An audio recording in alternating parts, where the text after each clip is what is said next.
Nous sommes ici en direct avec le Choug Beno Gross. De façon générale, on est en présentiel sur Tel Aviv, mais depuis quelques mois, nous sommes en Zoom avec le docteur Michael Gross, directeur du Choug Beno Gross à Tel Aviv. Et comme chaque semaine, nous allons parler pendant 45 minutes de la paracha de la semaine et le titre de la paracha de Vayechi, le titre que ce soir Michael a voulu donner, comment Yaakov vit-il sa mort? Voilà le thème de cette soirée. Bonne étude à nous tous. Johan, tu voulais faire une annonce aussi concernant le Parashat Vayechi et on va parler de la mort. Je m'excuse là du sujet un peu qui peut sembler macabre et d'habitude on hésite d'en parler. Mais je crois que c'est Cicéron qui a dit que philosopher, c'est apprendre à mourir. La Torah, au contraire, c'est apprendre à vivre. La Torah nous apprend à vivre. Ou Bacharta Bachaim, elle nous organise et nous oriente dans notre vie.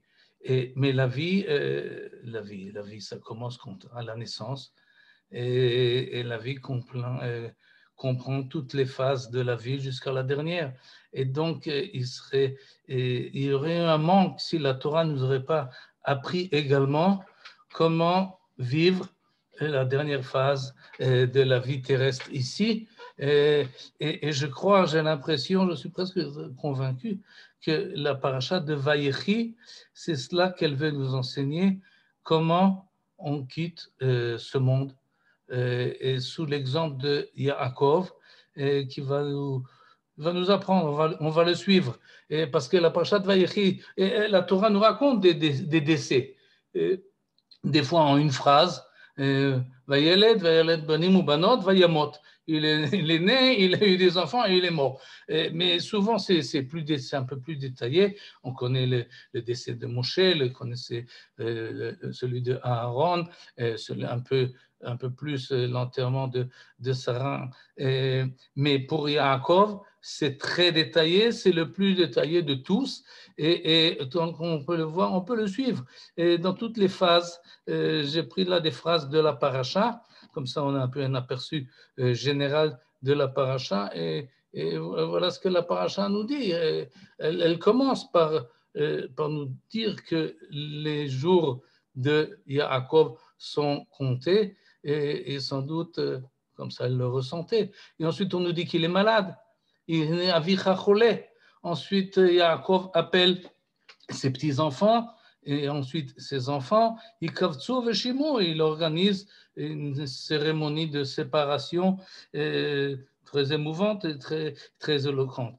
Et il donne une bracha, une bénédiction, il donne des instructions, il dit des remarques à chacun de ce qu'il a à dire d'une manière très précise et très clairvoyante. Et puis finalement, on arrive à la phase dernière. On nous décrit le décès de Yaakov, sauf Raglav El Amita, il ramène ses pieds sur le lit, sur son lit de mort, et puis il trépasse, et Vaye Asef El Amav. Et on ne s'arrête pas là, on nous dit aussi la suite. L'embaumement commence d'après l'habitude égyptienne sans doute, et ensuite l'enterrement à Bemarat Amarpela, y compris les spédim. Il y a les raisons funèbres et même il y a le deuil qui suit. Et de là, on apprend effectivement qu'un deuil dans le judaïsme dure 7 jours. C'est une halakha qui est respectée depuis Yosef jusqu'à aujourd'hui, Evel Shivat Yamim. Donc on peut suivre selon la paracha toutes les phases.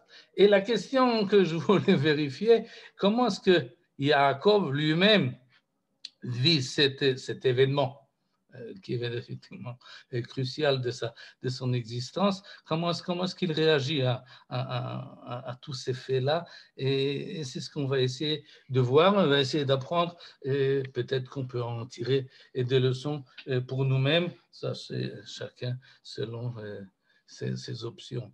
Mais je crois que la Torah en parle, et si elle nous fait ces détails-là, c'est effectivement pour en parler. Et c'est peut-être la première chose à apprendre.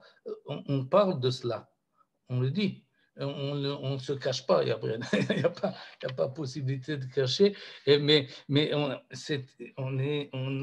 approche du sujet d'une manière très clairvoyante et très, très perspicace. Et la première chose qu'on peut constater dans la paracha, c'est que Yaakov fait un peu se remémore ce qu'il a vécu. Il revoit, il revoit. Et il parle. Et j'ai mis là dans ce cadre. Johan, il y a là je sais pas, vous voyez aussi ce carré jaune?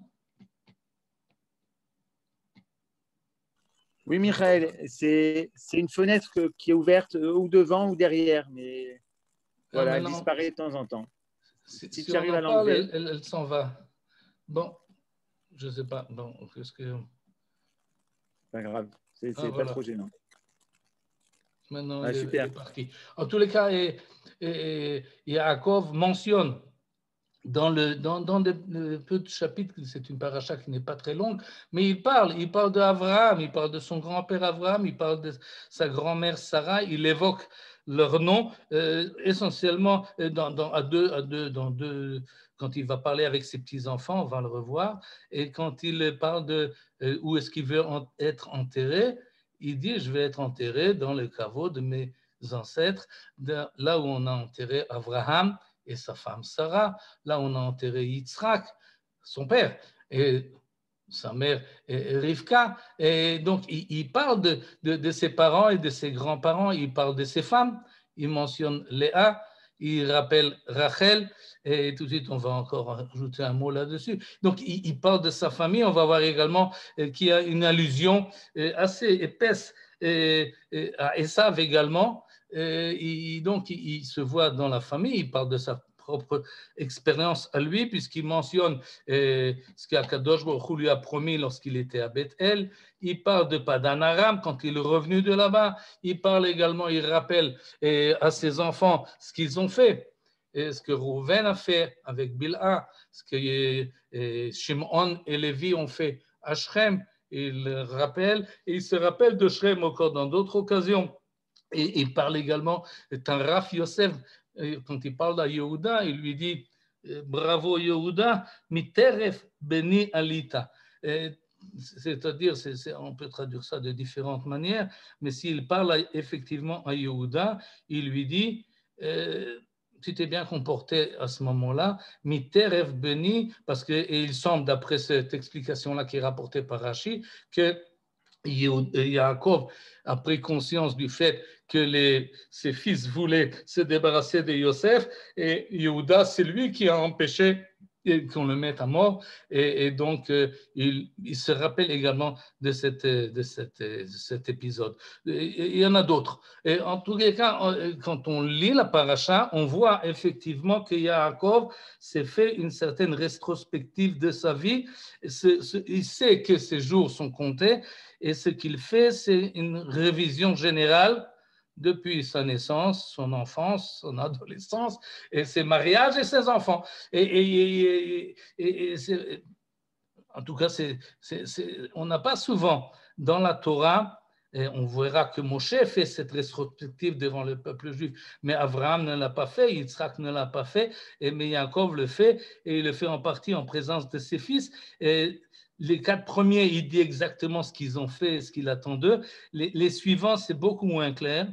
On ne sait pas très bien, les commentateurs ne sont pas tous du même avis. Est-ce qu'il s'agit d'une prophétie pour le futur, si c'est un futur lointain, pour les Acharit Ayamim, pour la fin des temps, ou bien c'est un futur plus proche, l'époque de la royauté en Israël, ou bien non, ce sont des événements vécus que la Torah ne nous a pas rapporté, mais que Yaakov connaît. Et donc, il parle de Zevulun qui est allé peut-être faire du commerce maritime, et peut-être que Dan a eu l'occasion de juger ses frères, que Asher a accumulé une richesse, et on ne sait pas exactement parce qu'on n'a pas beaucoup de précision. D'ailleurs, il y a un autre épisode qui dit qu'il a fait des conquêtes Becharbi ou Vekashti avec mon glaive et avec mon arc, et on ne sait pas exactement de quoi il s'agit. Est-ce que c'est, il y en a qui proposent que c'est une expression un peu poétique et donc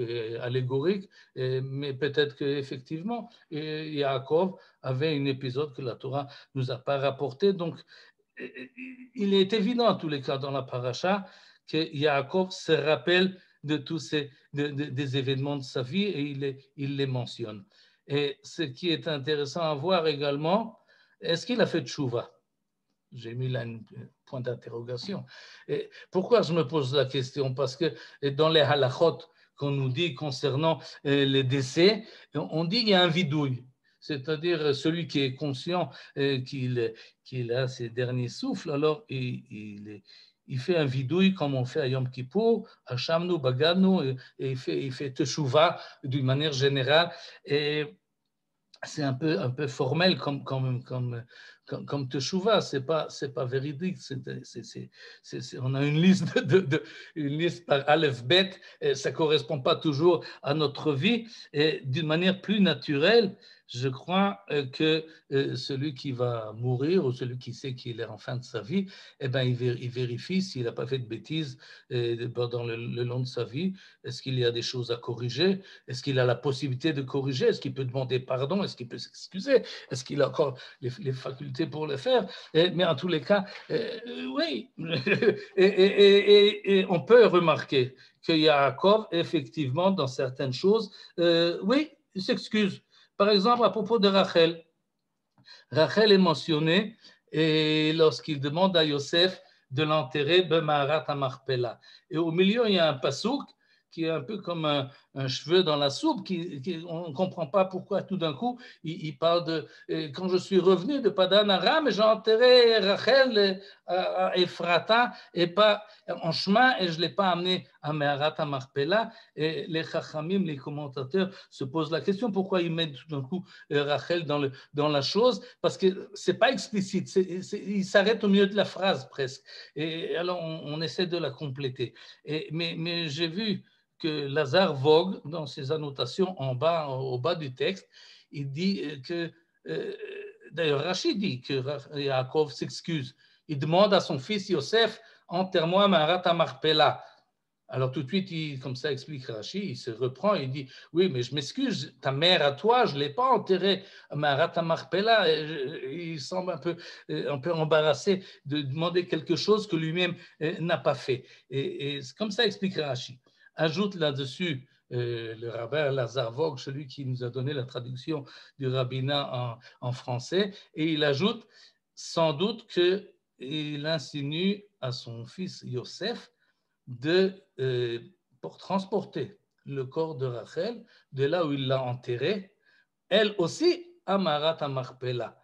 Cette insinuation-là, il semble que Yosef ne l'a pas compris ça n'a pas été fait. Et par la suite, la tradition a justifié la place de Rachel sur le chemin de l'exil, ce qui oblige effectivement de transporter le caveau de là où il est aujourd'hui, communément accepté à Bethléem, il faut le placer au nord de Jérusalem, mais ça c'est un autre problème. Mais en fait, le fait que Yaakov rappelle Rachel dans ce contexte-là peut très bien être compris comme un remords que ressent Yaakov envers la manière dont il a enterré Rachel et qu'il ne l'a pas amené au caveau familial à Meharat Amarpela.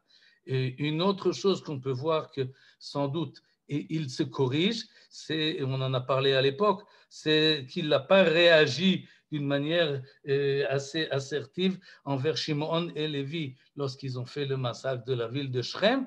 Et justement, en dernière occasion, eh bien, il se rattrape et il se corrige et il dit effectivement ce qu'il se pense d'eux. Besodam al tavo nafshi, bikalam al techad kevodi. Il s'est détache de la chose et il porte une accusation grave et explicite à Shimon et Lévi. Donc, il semble que non seulement qu'il fait une rémémoration, mais il fait également une rétrospective critique et il essaie de voir est-ce que ce que j'ai fait, c'était bien, c'était pas bien.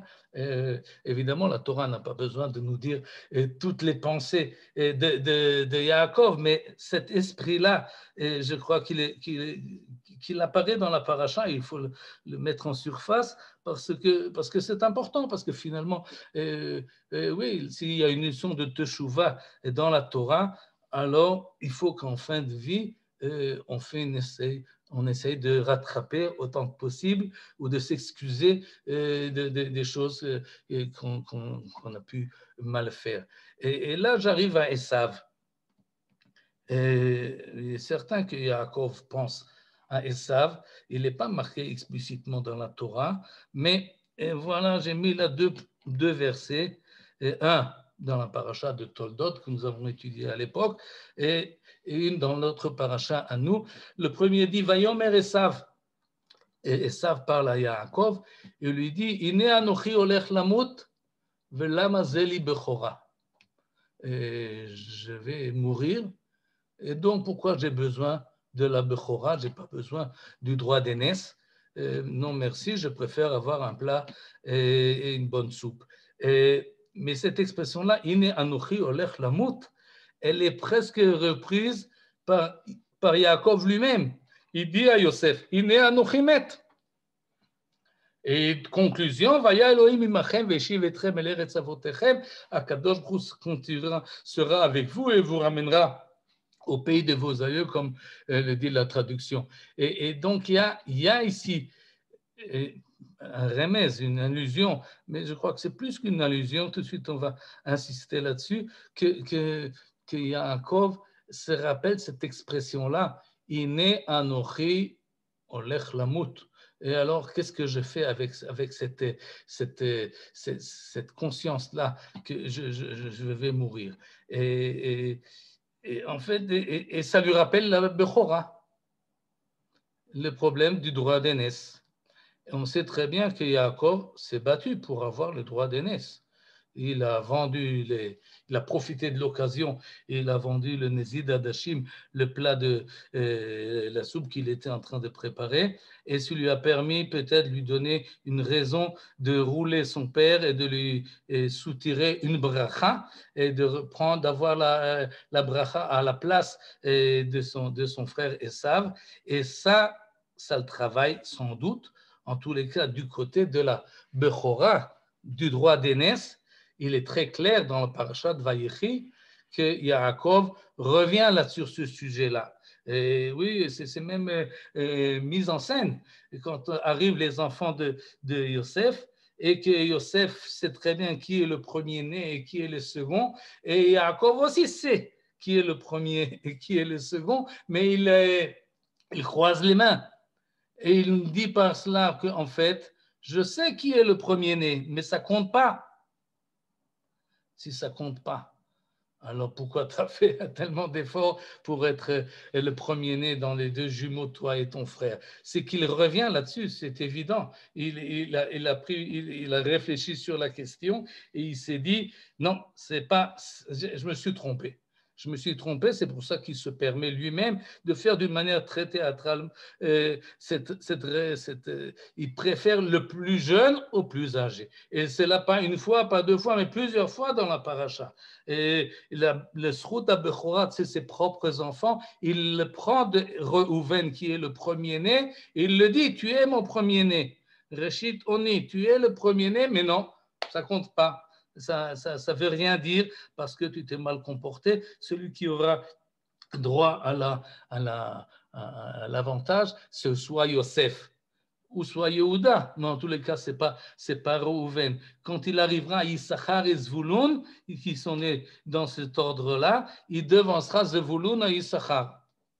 Pourquoi? Je ne sais pas, ce n'est pas explicite. Mais on voit qu'effectivement, à plusieurs reprises, Yaakov a décidé que cette question-là de la Bechora, de droit d'aînesse, il faut la régler différemment que la manière dont lui, il a réglé la chose envers son frère et envers ses parents. Et il y a là, on peut dire, Chazara Bitshuva, c'est l'expression consacrée, et il se comporte différemment. On verra dans le livre de Dvarim ce que dit la Torah à ce propos. Mais il est évident que Yaakov, il le dit explicitement, il préfère le plus jeune au plus âgé, si le plus jeune a plus de mérite et a plus de meilleure qualité, et donc la biologie ou la force n'est pas celle qui prédomine, mais plutôt les zechut, le mérite de chacun personnellement, et cela influence sur la beracha, pas seulement la bechora, le droit d'aînesse,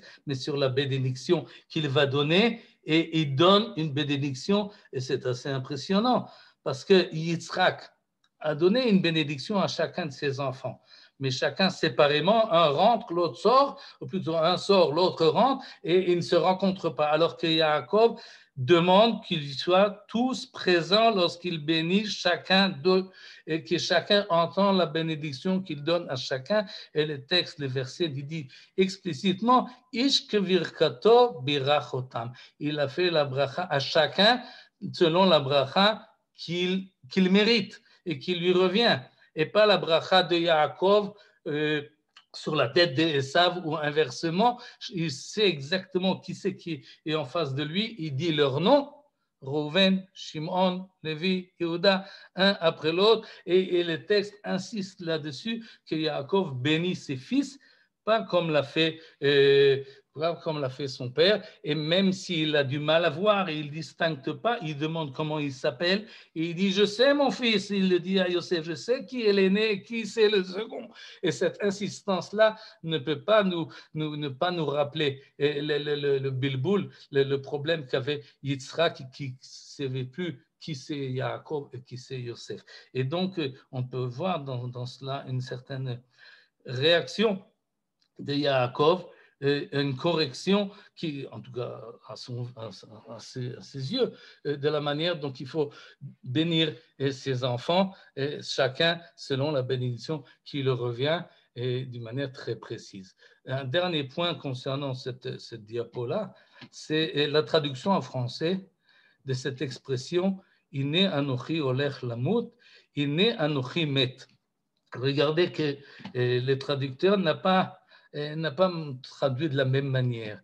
Iné anochi met, il traduit je vais mourir.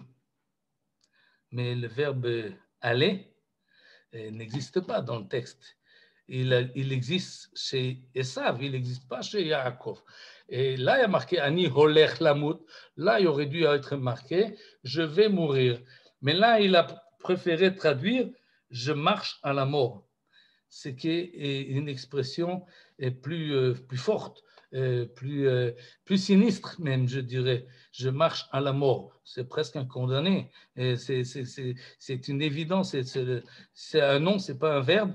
Je marche à la mort. Ani holech lamut. Vous savez, en ivrite moderne aujourd'hui, d'ailleurs en français on dit je vais manger, je vais dormir. Ani holech lechol, ani holech lishon.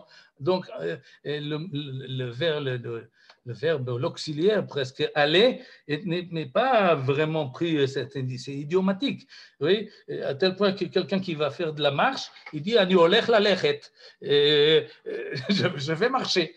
Et donc, ici, Ani olech lamut, parce que dans le l'ivrite biblique, on n'emploie pas cette formulation-là. Iné anochi. Iné anochimet. Mais Iné anochimet, c'est une phrase qu'on ne peut pas dire. Parce que si tu es mort, tu ne peux pas le dire, tu ne peux pas le prononcer. Alors il a traduit je vais mourir.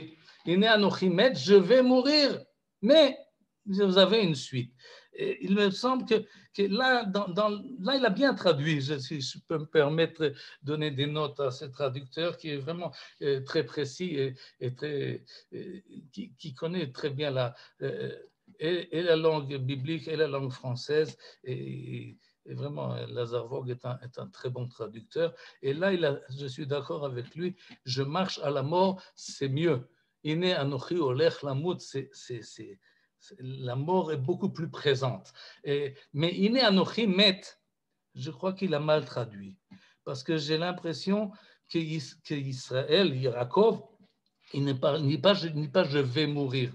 Il dit je suis mort. Il anticipe. Il parle de lui comme si c'est déjà fait. Il s'adresse, c'est-à-dire, il se voit déjà mort. Je suis décédé. Je ne suis plus de ce monde-ci.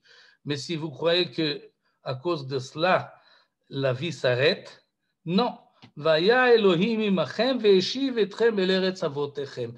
Et là, il y a la grande différence entre Esav et Yaakov. Chacun affronte d'une certaine manière la mort. Un dit, puisque je vais mourir, je n'ai plus rien besoin de ce monde-ci. Je peux être, je m'en fous complètement de la Bechora, qu'elle a une valeur que n'en est pas. On en a parlé à l'époque. Et peu importe, la Mazeli Bechora, il vit l'instant, et s'il n'y a pas d'instant futur, alors la vie s'arrête, et puis c'est fini, ça s'arrête là. Alors que Yaakov, il dit, oui, moi je vais mourir, ou moi je suis même déjà mort, Aya Elohim imachem, il y a une continuation, il y a une perpétuité, il y a une suite, ça ne s'arrête pas, le monde finit, mon monde à moi ne finit pas avec ma mort. Je continue avec vous, Vaya Elohim imachem, ve'eshiv etrem el eretz avotechem. Et cette optique-là que nous donne là, Yaakov, que la vie ne s'arrête pas avec lui, mais continue. Vous avez une continuation et je suis présent avec vous. Sinon, cette phrase-là, elle n'a pas de sens. Et je vous accompagnerai aussi, je continuerai à être présent dans votre vie à vous et dans votre continuation. Et j'ai l'impression que c'est ça qui veut dire, et il aurait pu peut-être traduire, il n'est anochimed, je suis mort. Évidemment, je comprends pourquoi il n'a pas voulu traduire de cette manière-là, mais en fait, c'est ça là, c'est de cela qu'il s'agit. Vaya Elohim imachem, ve'eshiv etrem, Akadosh Baruch Hu sera avec vous et vous ramènera au pays de vos ancêtres. Et cette phrase-là, Iné Anochi Met, elle est frappante. Elle montre bien une autre manière d'approche qu'a Yaakov envers sa mort qui se rapproche. C'est la conscience de la chose. C'est l'évidence. C'est le fait qu'il est prêt à le voir avec les yeux ouverts et affronter la chose et se confronter à la chose sans peur et sans même peut-être appréhension, je ne sais pas, mais en tous les cas, avec une évidence qui demande une réaction, à tel point que les Chachamim ont dit dans la Gemara, là chez moi c'est un peu caché par les non. Je vais lire quand même ce qui est marqué. Je ne sais pas si vous voyez toute la phrase ou bien elle est aussi cachée chez vous. En tous les cas, le Talmud Bavli dans Masechet Sanhedrin nous dit la chose suivante. Une remarque intéressante que dans la Torah, le mot cholé, Hine avicha cholé, la maladie, la première fois qu'il est employé, c'est dans notre parasha de Vayechi. Alors, nous dit la Gemara, c'est qu'il n'y avait pas de malade jusqu'à l'époque de Yaakov. Sinon, la Torah aurait mentionné. Et personne n'était malade jusqu'à que Yaakov est devenu malade. Et la Gemara ajoute non seulement que Ad Yaakov lo avait chulcha, jusqu'à Yaakov, il n'y avait pas de maladie, mais Yaakov a demandé d'être malade.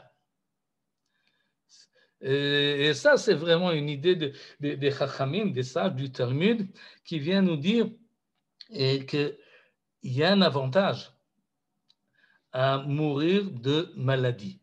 Quel est l'avantage? C'est que tu peux préparer et tu peux préparer les gens qui t'entourent et tu peux t'organiser en fonction, tu peux régler tes affaires, affaires matérielles ou affaires spirituelles, et ça ne te prend pas comme ça tout d'un coup. Et donc Yaakov a demandé, il a demandé rachamim, il a demandé pitié pour qu'il soit malade. Comme c'est marqué, Vayomer le Yosef, Ine avicha chole.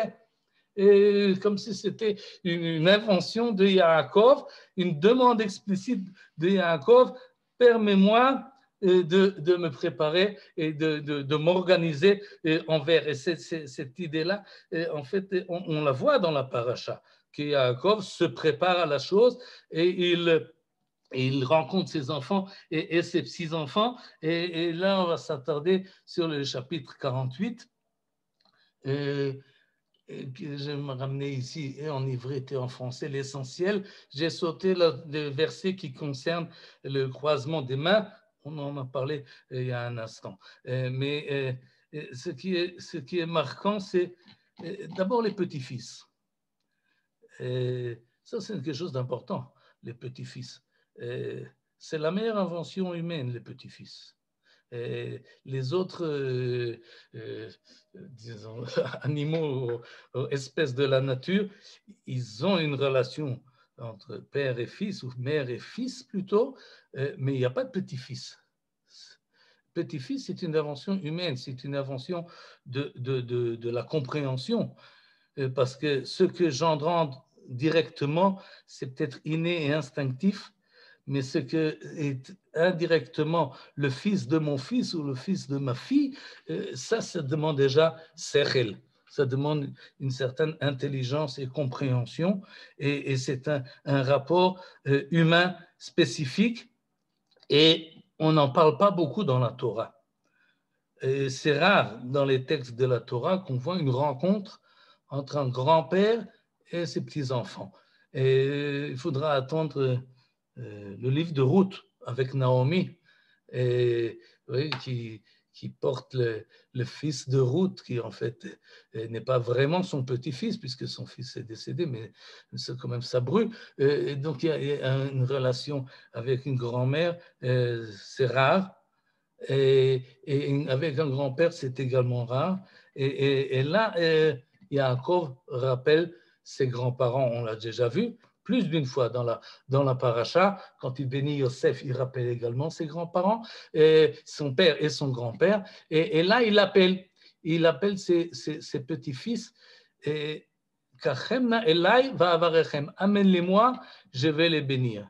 Et comme il ne voit pas très bien, mais alors il se rapproche, il les embrasse, il les presse dans ses bras, ok, et finalement, Israël, Yaakov dit, il a une phrase extraordinaire, il est conscient de la chose, j'espérais plus te voir toi, et maintenant j'ai même l'occasion de voir ta génération, ta postérité et tes enfants à toi, et ça l'émut beaucoup, et à juste titre. Et dans cette émotion-là, il donne sa beracha et il rappelle son père, son grand-père et soi-même. Et il dit finalement, Amalach hagoel oti, on connaît tous cette phrase-là, que des fois on récite à la Brit Mila et on récite avant de s'endormir, Amalach hagoel oti mikol ra, que l'ange qui m'a délivré de tout mal,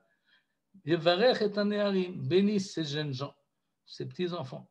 Veikare bahem shemi, et puisse-t-il perpétuer, comme ça nous donne le traducteur, puisse-t-il perpétuer mon nom, qu'il les appelle en mon nom et le nom de mes pères, Abraham et Yitzhak, veidgul arov bekerev haaretz, et qu'ils se multiplient dans comment il traduit ici, au milieu de la contrée. Et là, il faut se poser des questions. Qu'est-ce que c'est que cette bracha? De quoi il parle exactement? Et surtout la première phrase, la Malach hagoel oti mikol ra, l'ange qui m'a délivré de tout mal. On a lu la semaine dernière, lorsque par haut demande à Yaakov, il a impressionné de ce vieillard, il lui dit quel âge tu as? Et la réponse de Yaakov, j'ai tant et tant, mais ma vie était très difficile. Mais j'avais beaucoup de mal dans ma vie. J'ai eu Alors, qu'est-ce que c'est l'ange ne l'a pas délivré du tout de tout mal. Qu'est-ce que c'est que ça? Il n'avait pas de mal, il n'avait pas de problème avec Esav, il n'avait pas de problème avec Lavan, il n'avait pas de problème avec Dina, il n'avait pas de problème avec Rouven, il n'avait pas de problème avec Yosef. Toute sa vie est problématique. Alors, de quel ange il s'agit ici? Amalach HaGoel, l'ange qui m'a sauvé de tout mal. Je ne comprends pas. Et qu'est-ce que ça veut dire ça? On sommes habitués dans les brachot d'Abraham, d'Yitzhak, ça apporte quelque chose. Que tu auras prospérité matérielle, tu seras bien vivant, ou bien tu seras sauvé de tous tes ennemis, ou bien, etc. Mais là, qu'est-ce qu'il dit? Vous multiplierez à l'infini Bekerev haaretz. De quoi il s'agit exactement? Quelle est cette bracha-là? Et à la fin du chapitre, oui, il y a encore une discussion concernant les fils, mais finalement, Vayevarechem, il y a encore une autre bracha que l'on connaît aussi parce que les parents l'utilisent jusqu'à aujourd'hui. D'après ce verset, Becha Yevarech Israël, tout Israël continuera à bénir chacun leurs enfants d'après la formule Yesimcha Elohim ke Ephraim vechi Menaché. Pourquoi Ephraim et Menaché? Pourquoi pas les enfants de Rouven ou de Yehuda ou de Dan ou je ne sais pas qui, des autres enfants? Qu'est-ce qu'ils ont, Ephraim et Menaché? Pourquoi Ephraim et Menaché a été choisi parmi tous plus que n'importe quel autre petits-enfants de Yaakov? Beaucoup de questions donc sur ce texte-là et que je vais essayer d'y répondre. Combien de temps? On n'a pas beaucoup encore, mais on va essayer quand même parce que une réponse pourra peut-être nous donner et répondre à toutes ces questions. Mais il faut quand même insister un instant. Non, on va insister tout de suite sur la diapo suivante, qu'il y a une corrélation entre la beracha et le fait que l'on sait que l'on va mourir. Presque tous. Abraham, Yitzhak, Moshe, David. La dernière chose qu'ils ont à dire, c'est des brachot. Et qu'est-ce que ça veut dire ces brachot-là? De quoi il s'agit exactement et pourquoi ça peut expliquer pourquoi Dafka, Ephraim et Menaché et qu'est-ce que c'est Amalach HaGoel? Et là, je rappelle une idée que mon père aimait beaucoup rappeler. Et qui souvent il revenait là-dessus. Et j'ai pris là une citation de son livre sur Shabbat, parce qu'Akadosh Baruch Hu Vayivarech et Yom HaShvi'i. Et comme il l'explique ici, le texte ne précise pas le contenu de cette bénédiction. En quoi le Shabbat est béni? En quoi consiste la bénédiction du Shabbat? Ce n'est pas marqué dans le texte. Alors, il y a des commentateurs qui essayent d'expliquer et définir les applications de cette beracha. Mais finalement, ils se demandent, si ce n'est pas explicite, c'est donc qu'il y a une chose, il y a une beracha en soi. De quoi il s'agit, cette bracha? Il traduit ici bien dire, c'est-à-dire dire quelque chose de positif, dire quelque chose de bien, dire une formulation qui est encourageante, qui est positive, qui est optimiste. En quoi, quel est finalement le sens de la chose? Et là, mon père explique la chose suivante. Contrairement aux traductions courantes, il s'agit également de manière plus précise, les traductions du Sidour, de la liturgie, on traduit bracha par louange. On fait une bracha avant de manger, on fait une bracha à la tefila. C'est des louanges, c'est des glorifications, mais il faut corriger cette impression. Bracha ne signifie pas louange ni glorification, mais, et là la définition, fécondité, croissance, intensification. Bracha, c'est un surplus. Il y a la nature, il y a ce qui est donné, et il y a la possibilité de surpasser ce qui est donné. C'est une force en plus, c'est une énergie qui est ajoutée, c'est une fécondité, c'est quelque chose qui est peut-être en potentiel, mais il faut que le potentiel soit exprimé, soit extériorisé. Ça, c'est la bracha, que tu puisses prendre ce qui est en potentiel et en fait quelque chose en fait. Fécondité, croissance, intensification. Lorsque Akadosh Baruch Hu bénit le 7e jour, il met dans le 7e jour une bracha, c'est-à-dire par la force du Shabbat, par la force du 7e jour. Et c'est peut-être paradoxal parce que le 7e jour, rien n'a été créé, mais c'est justement cela. Il n'y a pas à créer quelque chose de nouveau. La bracha, c'est prendre ce qu'il y est, ce qu'il y a, et le faire féconder. La fécondité de l'être, c'est une chose, en plus, c'est la force de l'essence même du Créateur, et c'est cela que l'on appelle bracha. Cette idée-là est rappelée d'une manière un peu imagée dans les chiffres et dans les gematria, mais c'est une idée qui est très... qui frappe le mot bracha, le shoresh, la racine, bet, resh, kaf, est composé du chiffre 2. Oui, bet, c'est 2, resh, c'est 200, et kaf, c'est 20. Donc, barach, c'est 222, mais c'est surtout ce corollaire-là. C'est-à-dire, tu as 1, mais pour arriver à 2, il faut une énergie plus. Ça, c'est la bracha. Passer de 1 à 2. Passer de ce qu'il y a à quelque chose de plus. À quelque chose que tu pensais qui n'existait plus. Quelque chose qui n'y a pas. Et c'est ça, finalement, la malach Goel.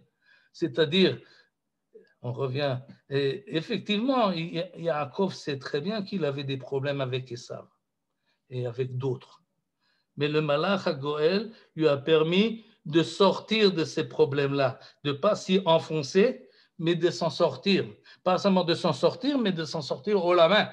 Et donc, il y a, lorsque l'on a l'impression que tout est foutu, tout ne marche plus, rien ne fonctionne, on est à la fin du rouleau, le malach Goel te sort de la boue et te fait remonter là où tu croyais qu'il n'y avait plus de possibilité de revivre. Cette vivification-là, c'est cela le malach hagoel oti mikolra. C'est pas qu'il n'y a pas de problème dans la vie, mais à savoir si on s'enfonce dedans et on y reste, ou bien on s'en sort et on en prend comme source d'énergie supplémentaire. Et c'est cela qui donne la bracha à ses enfants et à ses petits-enfants. Il dit, je vais mourir, comme on l'a vu dans le... Oui, le livre de Bereshit finit en galoute. Non, il ne finit pas en galoute. Il finit physiquement en galoute, mais avec l'espoir de revenir et avec l'évidence de revenir. Ce retour, ça c'est le malach hagoel, la possibilité de sortir, pas seulement de la Avera, ça aussi, mais de tous les déboires de la vie, s'en sortir. Et c'est cela qui dit ici, V'yidgu larov bekerev haaretz. Et c'est pour cela qu'il y a Ephraim ou Ménaché. Pourquoi Ephraim ou Ménaché? Parce que c'est ce que dit d'une manière très explicite Yaakov. Il dit, je pensais que je ne te verrais plus, que la lignée de Yosef était finie, que l'arbre était coupé, qu'il n'y a pas. Maintenant, tout d'un coup, je vois tes petits-enfants. C'est extraordinaire. C'est yesh me'ain, c'est ex nihilo. Ça, c'est le grand miracle. Que des enfants qu'on pensait qu'ils n'existaient pas, tout d'un coup, ils existent. Il ne les connaît pas, il les amène moi, je vais les bénir. Ah oui, c'est tes enfants que tu as reçus. Elohim bazé. Waouh! Parce que je pensais qu'ils étaient entièrement... ils étaient peut-être assimilés, ils ne font plus partie de la famille. Maintenant, je les vois et ils sont là et ils font partie. Et ça, c'est Ephraim ou Ménaché, plus que les enfants de Yehuda ou de Shimon qui ont vécu dans la maison de Yaakov et qui les connaît très bien. Ça, c'est formidable. Mais ceux qui ont pensé qu'être éloignés et tout d'un coup, ils reviennent, ça, c'est un miracle. Ça, c'est un malach hagoel. Ça, c'est V'yidgu larov bekerev haaretz. Et pourquoi c'est V'yidgu larov bekerev haaretz? Là, je vous ai amené une photo.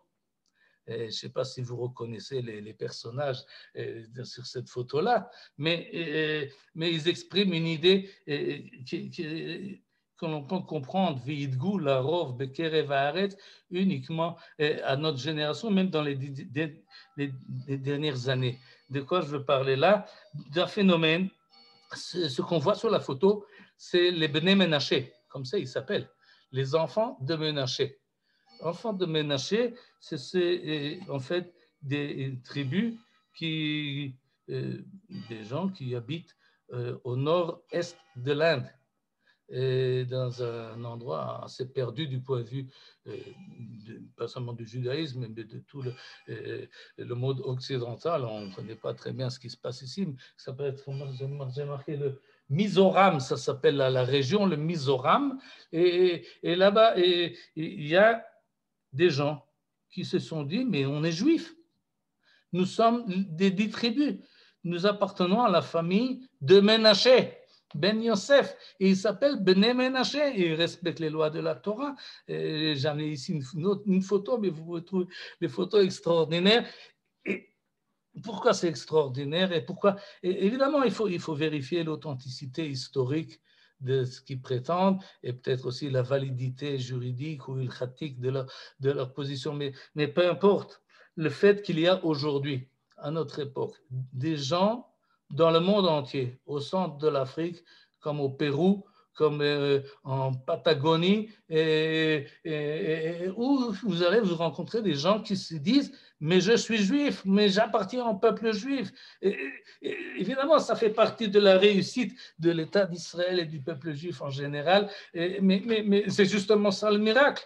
Des gens qu'on pensait perdus, qu'on appelle nous, les 10 tribus qui sont perdues, V'yidgu larov bekerev haaretz. Haaretz, pas Eretz Israël, haaretz, kadour haaretz, le globe. Dans tout le globe, il y a des gens que nous avons perdus pendant les 2000 ans de Galoute. Nous avons effectivement perdu des gens qui se sont assimilés à droite, à gauche, de bonne volonté ou de mal volonté, qui ont été forcés par la vie ou par les gens. Mais finalement, aujourd'hui, le processus, d'une certaine manière, d'une manière très impressionnante, il y a un retour, il y a une ressuscité, si on peut dire, et ces gens-là qui n'ont pas l'air d'être juifs comme on s'est habitué.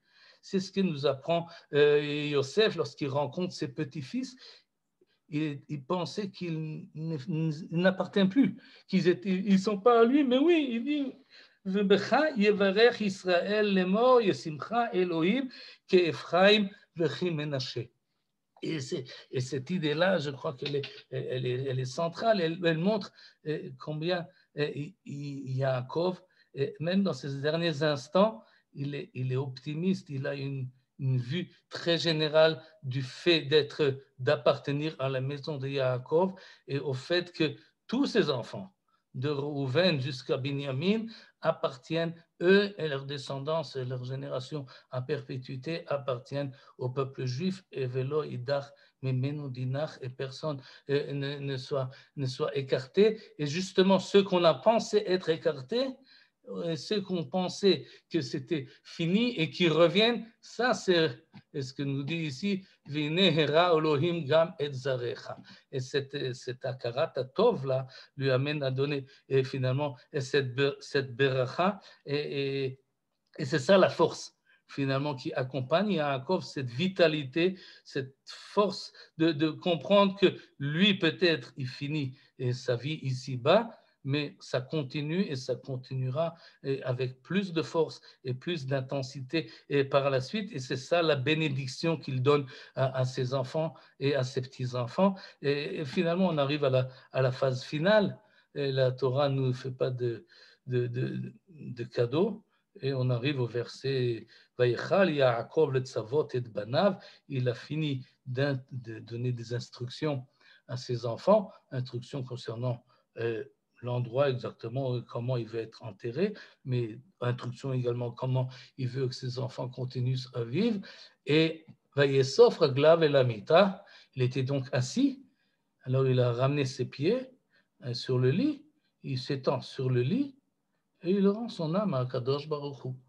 C'est une mort tellement consciente, tellement impressionnante. Pas tout le monde n'a le mérite de mourir avec les yeux ouverts, si on peut dire, avec une telle prédisposition à la chose. Il ramène ses pieds et il s'allonge et il passe de la vie terrestre à la vie céleste. Et sans aucun problème, aucune transition, et à tel point que finalement cette vitalité, cette force de vie qu'il a vécue et de son premier jour, mais au diva d'ayom azeh, comme il dit, oui, dans Malach Goël, il rappelle celui qui était avec moi, Elohim Aroé Oti, depuis que j'existe jusqu'à aujourd'hui, et c'est précis. Akadosh Baruch Hu ne l'a pas abandonné un seul instant dans le bonheur et dans le malheur. Et donc, cette conscience-là, il a une force de vitalité impressionnante jusqu'au dernier moment où il ramasse ses pieds, il se détache en fait du sol et il se met sur le lit. À tel point, ça a impressionné les Chachamim, que la Gemara nous dit, Yaakov Avinu, là c'est caché, je ne sais pas pourquoi, encore une fois, Yaakov Avinu l'omet. Il est tellement vivant qu'il n'est pas mort. Même jusqu'aux derniers instants, il a vécu sa mort d'une manière tellement active et tellement présente qu'en fait, on peut dire, Yaakov Avinu l'omet. Je sais pas si on a le temps d'étudier ce passage. Non, on n'a déjà plus le temps. Je vous invite à regarder ces passages-là dans ma Masechet Ta'anit. Au début de Masechet Ta'anit, page 5. C'est un texte très impressionnant parce que c'est pas facile à accepter, mais finalement, Yaakov Avinu l'omet. Et vous pouvez voir les commentateurs qui nous expliquent les choses, mais finalement, cette image-là m'a donné cette impression d'un vieillard qui sait où il va jusqu'au dernier moment, qui regarde les choses en face, la tête haute, et pas comme celui qu'on a vu au début, assis et soumis et le dos courbé. Yaakov Avinu l'omet. Et comme ça finit finalement le livre de Bereshit avec une force vitale qui permettra de passer au Sefer Shemot, de traverser l'esclavage et de se ressusciter finalement après. Et si la Torah a commencé par Retzach, comme on l'a vu, par le crime de tuer Hevel, finalement la vie a le dessus et nous accompagne jusqu'au dernier verset. Et je vous souhaite longue vie et bonne vie. Et aujourd'hui, je me suis vacciné contre l'épidémie. Alors, Bezrat Hashem, shiye briout, bonne santé à tous et à toutes. Toda Rabba Michael, restez en ligne parce que vous allez pouvoir poser vos questions dans une seconde. C'est un plaisir, Michael, puisque voilà, on clôture avec toi déjà un livre, le livre de Bereshit, et vous êtes plus d'une cinquantaine de fidèles chaque semaine à être présents, donc ça fait toujours plaisir. J'ai envoyé maintenant sur le chat un petit lien. Si vous habitez en Israël, si vous pouvez rentrer votre nom et votre Teudat Zehut, ça nous permet d'obtenir des fonds de l'État, juste avoir un numéro d'identité, votre nom, prénom. Vous êtes 9 personnes à l'avoir fait, vous êtes plus de 50 ici présents, donc prenez 2-3 minutes à la fin du cours pour vous inscrire et ça nous permet d'avoir des aides de l'État. Voilà, j'ouvre les micros. S'il y a une réflexion, une question, on a encore quelques minutes, avec plaisir. Toda Michael, Toda Yohan. Voilà, Michael. Shalom Suzy, Erev Tov. Bonjour Jean-Bernard. Michael, אני רוצה להגיד משהו. Je pense qu'il dit Ani olech lamout, parce que quand il revient, il est fatigué, il ne chasse pas des oiseaux, il chasse du gibier et il peut rencontrer donc des animaux sauvages et fauves qui peuvent donc Ani olech lamout. Et chaque fois qu'il sort, il va mourir. Donc, comme ça, je comprends ce verset. Oui, je suis d'accord. Et si on peut l'élargir, c'est vrai pour tout le monde à chaque instant. Mais on ne le dit pas toujours. On n'est pas toujours conscient non plus. Il ne faut pas, parce que ça peut nous handicaper, ça peut nous limiter. Il faut vivre la vie avec un optimisme. Et donc, mais quand on le dit, Pourquoi on le dit? Dans quel esprit on prend la chose? Alors, j'ai fait là seulement le rapport, parce que ce n'est pas seulement un rapport de thème, c'est un rapport également de formulation. Iné, Anochi, en français, ça sonne mal, mais le mot Anochi signifie, c'est pas seulement je, c'est pas seulement un prononcé, c'est une présence. Iné, Anochi, je suis là. Oui? Hineni, Anochi, Olech Lamut. Et si Esav le dit, et Yaakov le reprend, d'ailleurs, vous le verrez dans la paracha, c'est repris une troisième fois également, lorsque Yosef parle à Paro, mais il faut y réfléchir à la chose. Merci. Je vois d'autres micros ouverts. Vous pouvez Oui, réagir, chers amis. Oui, JB? Je peux dire quelque chose? Bonsoir, Mickey, ça va? Bonsoir Jean-Bernard. Baruch Hashem, je suis content de te voir. Ouais, moi aussi. Écoute, Content de voir mon frère. je voulais juste te poser une question. Est-ce que, je ne sais pas si tu m'entends, Oui, est-ce oui, que la sérénité de la mort de Yaakov, à la fin, c'est pas en fait simplement d'avoir réussi à réunir ses enfants, ce qu'il n'espérait pas, en fait, puisque il arrive à avoir cet ardoute qui existe à ce moment-là, chose qui n'a pas existé, par exemple, entre Yitzhak et Esav, Yitzhak et Ishmaël, puisque c'est deux peuples qui se sont séparés. Est-ce que lui, Yaakov, avec son frère Esav, ce sont aussi deux peuples qui sont séparés? Est-ce que cette crainte qu'avaient les frères de Joseph, qui consistait à se dire, est-ce que Yosef, et c'est pour ça qu'il y avait cette sina peut-être à son égard, ça n'allait pas être lui, le descendant dans la lignée des patriarches, et les autres seraient également séparés. Est-ce que le fait d'avoir réussi à réunir tous ses enfants, c'était pas ça son grand souhait? Est-ce qu'il a réussi, notamment de la part de Joseph, de faire passer la famille de Yaakov en un peuple d'Israël, c'est-à-dire la transition entre Yaakov et Israël? Est-ce que c'est pas un petit peu si, comme ça qu'on... tu as raison, bien que ce n'est pas exprimé d'une manière évidente, mais sans doute, s'il réunit tous ses enfants autour de son lit, il peut avoir cette satisfaction qui n'était pas évidente, effectivement, bien qu'il s'adresse à chacun séparément. Le Midrash il y a un très joli Midrash qui montre bien la chose et il se demande, Yaakov, vous êtes là, vous tous, vous êtes tous là autour. Est-ce que vous êtes tous unis, pas seulement du niveau social, mais au niveau fraternel, mais aussi au niveau spirituel? Est-ce que vous servez tous le même Dieu? Parce que sinon, vous allez sortir, je vais mourir, et chacun va aller chercher une autre civilisation. Et alors il répond, Shema Israël. Écoute, Israël, Yaakov.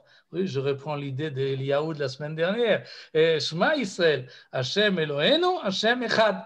Et ils font donc cette déclaration que nous connaissons, déclaration de foi du livre de Dvarim. Mais le Midrash reprend ton idée à toi, Jean-Bernard, pour dire effectivement, ils sont unis. Et s'ils ont cette unité, et ils ne sont pas seulement unis dans la Emouna, mais ils sont unis par le fait qu'ils sont les descendants de Abraham, Yitzhak et Yaakov. Et ça, c'est insisté beaucoup dans le texte, parce qu'en Égypte, va savoir ce qui va se passer, et on verra la semaine prochaine, je ne vais pas faire spoiler, mais finalement, il y aura une dégradation du point de vue spirituel, ce seront des esclaves.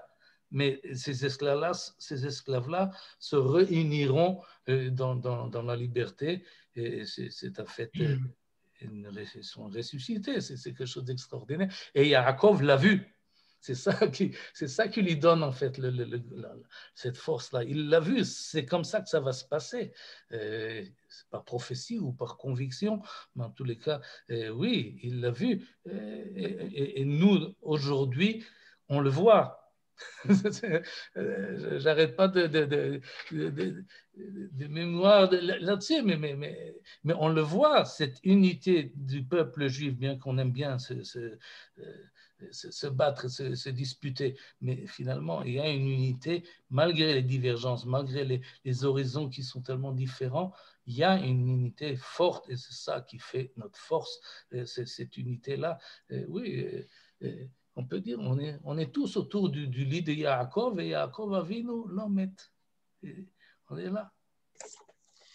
Si nous on est là, Zar'o Bachayim, alors lui aussi il est là. Oui. Si je peux revenir, merci d'abord pour votre dracha. À propos de Iné Aniolech Lamout, puisque nous sommes au nord de l'Afrique ou en Afrique du Nord, je reprendrai la traduction populaire. Iné Avicha Holé, alors ton père est fatigué. La deuxième expression aussi chez les gens de la Hevra Kadisha, très fatigué et très très fatigué. Très très fatigué, Aniolech Lamout. Aval Iné Avicha Holé, viens, ton père, il veut te parler. Et donc, avant que cette catastrophe, que des Teva, n'est-ce pas, il part, donc ton père est fatigué, il veut te parler, il vient, et il est reparti, n'est-ce pas, mais ton père est très, très fatigué, ça veut dire qu'il sait très bien qu'il part, et donc, c'est comme ça qu'on dit une fois, j'avais hésité à téléphoner à quelqu'un, et je n'avais pas compris quand on m'avait dit au téléphone, il est très, très fatigué. Quand j'ai osé téléphoner, les gens revenaient de la du Beth Almin, Ken. C'est comme ça, si je peux me permettre donc, cette traduction. Et on voit après, à propos de la Hadout dont vous avez parlé, les frères sont venus dire à Yosef, ton père avant de mourir nous a dit, va aller voir Yosef. C'est Emet, comme on dit, Torah Emet, aval zelon nachon.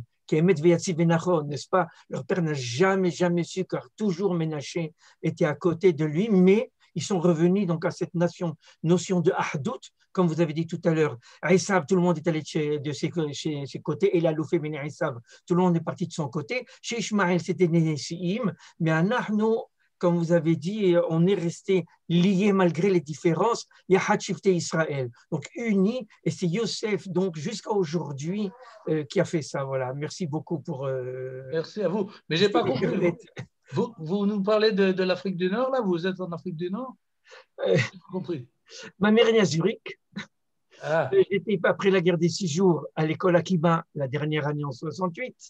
Et voilà, je suis moitié carpe à la juive, moitié couscous, cher Léati. Mais je suis blanc parce que les Espagnols, par mon père, d'où vous nous parlez? Je parle de Jérusalem, n'est-ce pas? Je suis venu plus ou moins directement après mon service militaire du Maroc. On portait déjà à Pyrrhic. Je suis content de faire votre connaissance à l'occasion. Parce qu'il rencontrait des diplomates. Mais... Merci Ariel. Quelqu'un encore voulait dire quelque chose, Johan? Moi, je voudrais dire aussi quelque chose, s'il vous plaît.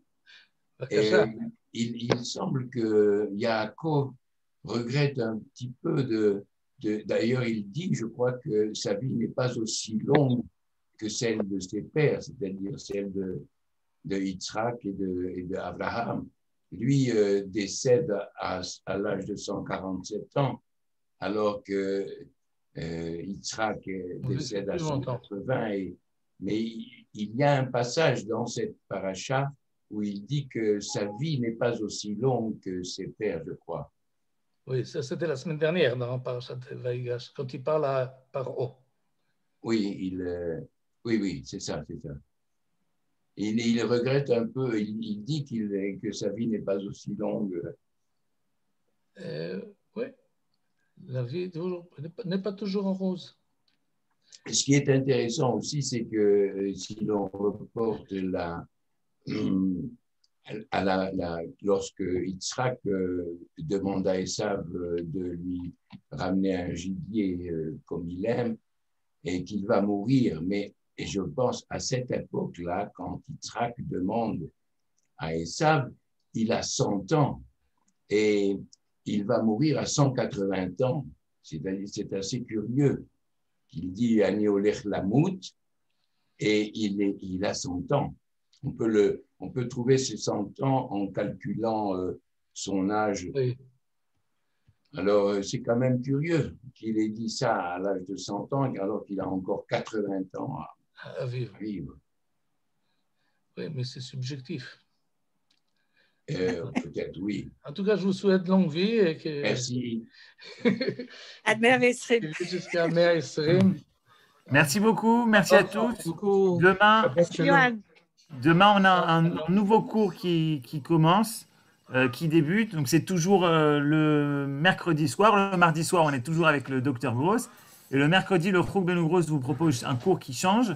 Là, on commence un nouveau cycle avec le Rav et guide Ethan Fison, qui va nous parler des différents retours à Sion. Donc, pas forcément que la première, seconde alia, mais on va revenir en avant, puisque demain, on parlera des élèves du Gaon de Vilna, des élèves du Baal Shem Tov qui ont commencé le retour à Sion. Donc, c'est demain à 20h heure israélienne avec le Rav Ethan Fison pour le Chouk Beno Gross. Voilà à tous. Bonne fin de soirée. Merci. Merci. À bientôt.